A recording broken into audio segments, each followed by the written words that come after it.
नमस्कार साथियों, स्वागत है आपका पीएससी डेयरी वाला में। एक और वीडियो आपको यहाँ से मिलेगी ओलख डेयरी फार्म से। तो आज जो हमारा टॉपिक रहेगा, जो 3 सक्सेसफुल मंत्राज हैं, जो 3 मंत्र हैं सक्सेसफुल डेयरी फार्म के, तो उनके बारे में हम आज पाजी से बात करेंगे। नमस्कार पाजी। नमस्कार जी, सत श्री अकाल। पाजी, आज हम आपके लिए लेके आए हैं सवाल कि सक्सेसफुल डेयरी फार्म के जो मंत्र हैं 3 जिसकी हम बात करते हैं, तो उनके बारे में हमें बताइए जी। आज ऐसे कह देते हैं हम 3 मंत्र होते हैं, मैनेजमेंट, ब्रीडिंग और फीडिंग। हाँ जी। 3 आप डेयरी में अगर अच्छी तरह कर लेते हो, हाँ जी, तो आप डेयरी सक्सेसफुल कर सकते हो। तो हम सबसे पहले अगर हम बात करें जी ब्रीड की, तो ब्रीड में क्या जरूरी है जी? ब्रीड में अगर हम प्रॉपर ब्रीडिंग पे जाते हैं, अगर हमने एचएफ की गाय रखी है, हाँ जी, तो हमको एचएफ की ब्रीड पे ध्यान देना। अगर हमने स्टार्टिंग में एनिमल डाले हैं 25-25, 20-20 लीटर वाले, अगर हमने 50 लीटर पे लेके जाने हैं एनिमल, तो हमको प्रॉपर ब्रीडिंग में ध्यान देना पड़ेगा। प्रॉपर सीमन जो उसके लिए चाहिए वो सीमन लगाना पड़ेगा। उसका मदर फादर का रिकॉर्ड देख के, उसको इन ब्रीडिंग नहीं होना चाहिए। उस हिसाब से हमको प्रॉपर एचएफ की ब्रीड तैयार करनी पड़ेगी। और नॉर्मली लोगों को क्या होता है कि जैसे अपने एनिमल को प्रेग्नेंट करवाते हैं, ये मतलब मेरे साथ भी हुआ है, मेरा खुद का भी एक्सपीरियंस है।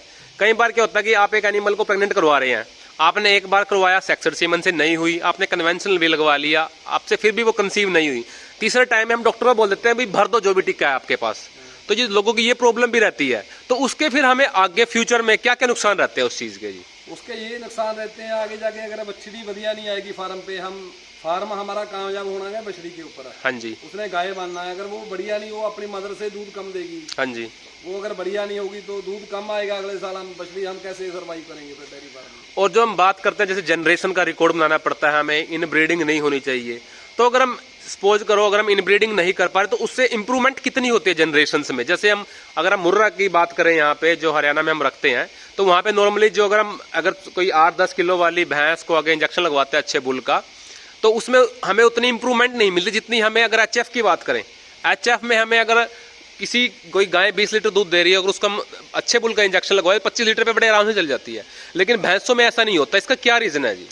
जो एचएफ के बुल है बाहर से आते हैं ज्यादातर सीमन। हाँ जी। एचएफ की ब्रीड भी बाहर की है। हाँ जी। मुर्रा नस्ल हमारी अपनी है यहाँ की। हाँ जी। हमने उतना काम नहीं किया अभी इतना हम दूध को ऊपर ले जाएं। बिल्कुल जी। उस हिसाब से बाहर वालों ने एचएफ पे बहुत काम किया है। हाँ जी। सीमन भी बाहर से आने लगा है। हाँ जी। जो बाहर का हम सीमन, उनका सीमन यूज करेंगे, फिर हम उनके बराबर पहुंच जाएंगे धीरे धीरे। हाँ जी। इस हिसाब से बहुत फर्क पड़ जाता है। तो देखिए, हम जो अब बात कर रहे हैं, हमारा जो नेशनल रिकॉर्ड रहा है पिछले बार पीडीएफए में, अब की बार रहा था जो, वो 72 लीटर्स रहा है एक दिन का एचएफ का दूध, और ये बहुत ही अच्छी अचीवमेंट है हमारे लिए।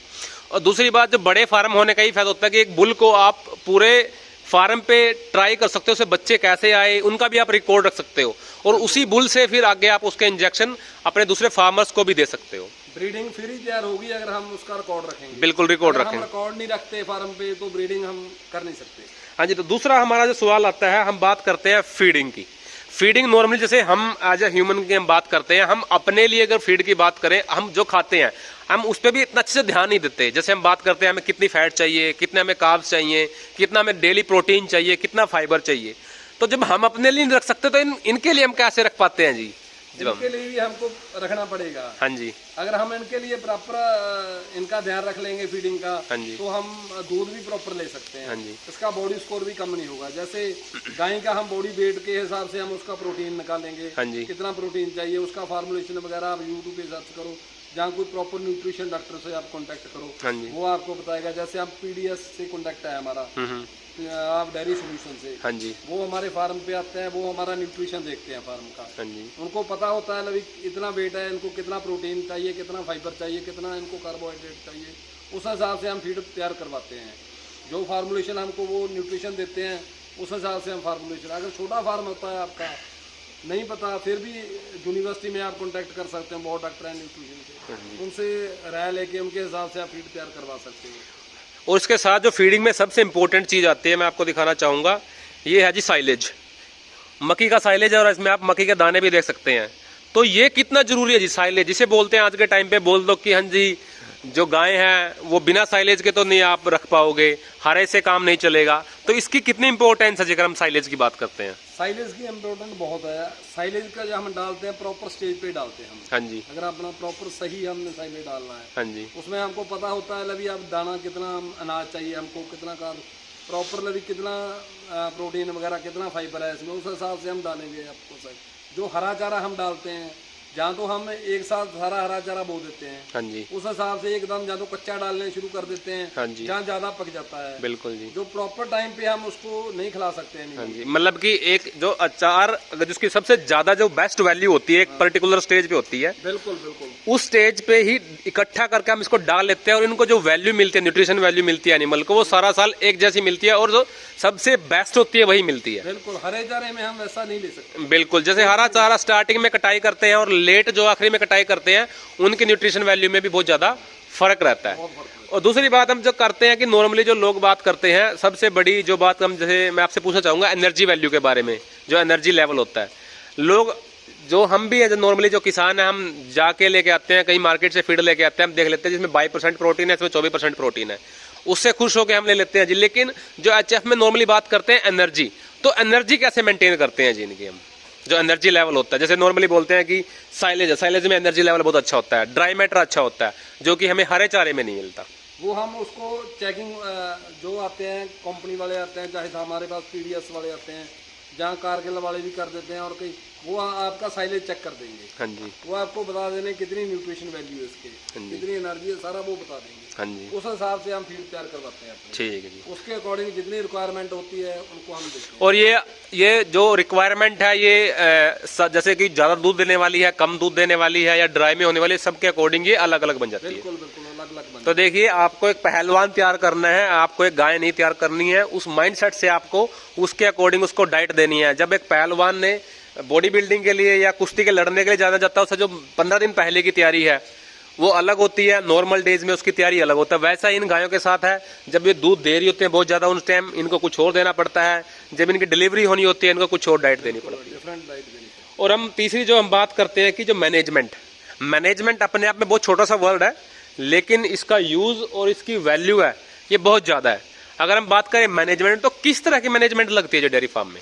मैनेजमेंट में आप देख सकते हो, जैसे उनका रख रखाव रखना है, हाँ जी। आपने एनिमल का प्रॉपर सेटिंग होती है सारा दिन, उसका पानी की व्यवस्था जो जो उनको चाहिए सारा दिन भर के लिए वो आप उसको अवेलेबल करते हो। हाँ जी, अपने तो ज्यादातर गाँव में या शहरों में देख सकते हैं हम, जहाँ एनिमल रखे होते हैं बांध के रखते हैं हाँ जी, मोस्टली, हाँ जी, उनको उनके हिसाब से नहीं फिर उनको बिल्कुल। पानी वगैरह मिलता जो भी हाँ मिलता जी। है। इनका जब थोड़ा सा ये खा लेती है, यहाँ पे अब खा रही है, ये ईटिंग कर रही है, हाँ जी, थोड़ी देर बाद जाके ये पानी पिएगी। बिल्कुल जी, ऐसा होता है, थोड़ा थोड़ा खाने के बाद थोड़ी देर बाद ये पानी पिएगी जाके। बिल्कुल जी, बिल्कुल। ऐसे होता है, जब बांध के रखते हैं हम, हाँ टाइम फिक्स कर देते हैं, उसी टाइम पानी पिलाते हैं। हाँ जी, हाँ जी, मैनेजमेंट पे हमको हर चीज ध्यान रखना पड़ती है। हाँ जी, हाँ जी, अगर हमने गर्मी में लगा लो, हम अगर मच्छर ज्यादा है कैसे हम उसको कंट्रोल करना है। बिल्कुल। जैसे पंखा, गर्मी ज्यादा आ रही है, फॉगर वगैरह लगाने हैं, हाँ जी। स्प्रिंकल लगाने हैं। जैसे हमको रेता ज्यादा जाए, क्यूबिकल को कैसे मेंटेन रखना है। देखिए, इनको बैठाने के लिए यहाँ पे आप देख सकते हो क्यूबिकल यूज किए हुए हैं, और इनमें नॉर्मली क्या है, नीचे मिट्टी डालते हैं, तो मिट्टी डालने से क्या जो कंफर्ट मिलता है एनिमल को, एनिमल पक्के पे बैठने पसंद नहीं करता, तो कच्चे में बहुत ही खुश रहता है। उसके पास 24 घंटे खाने के लिए यहाँ पे उनके पास फीड है, जो साइलेज है, साथ में पीने के लिए पानी है।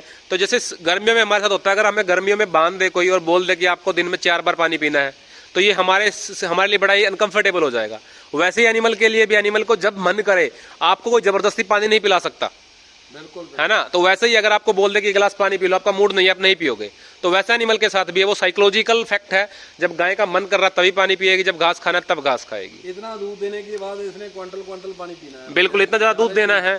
अगर इतना पानी नहीं इनटेक नहीं करेगी, अगर इसका आप अंदाजा लगा सकते हो, अगर इसके बाथरूम थोड़ा सा कलर चेंज है, हाँ जी, आप येलो आ रहा है, तो इसने पानी कम इनटेक किया है। बिल्कुल जी, इस हिसाब से आप कोई भी बांध के रखते हैं किसी एनिमल को, हम 2 बार ज्यादा से ज्यादा पानी दिखाएंगे। बिल्कुल जी, इसने 5 बार या 7 बार पानी पिया। बिल्कुल। जो थोड़ा थोड़ा करके ज्यादा पानी पे जाता है, एक बार में आप वैसे भी इतना पानी कंज्यूम नहीं कर सकते।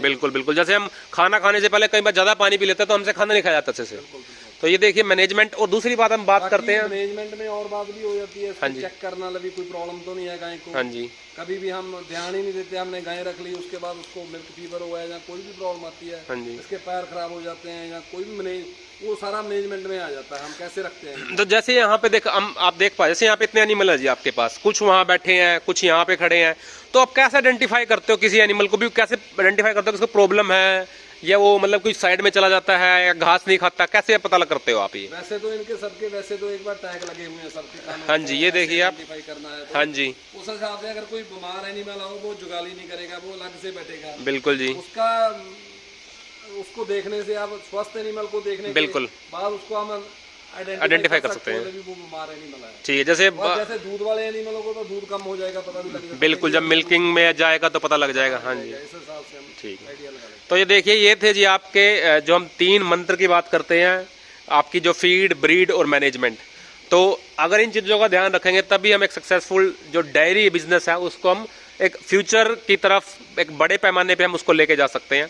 तो ये थी आज की हमारी वीडियो। धन्यवाद पाजी आपका हमारे साथ जुड़ने के लिए।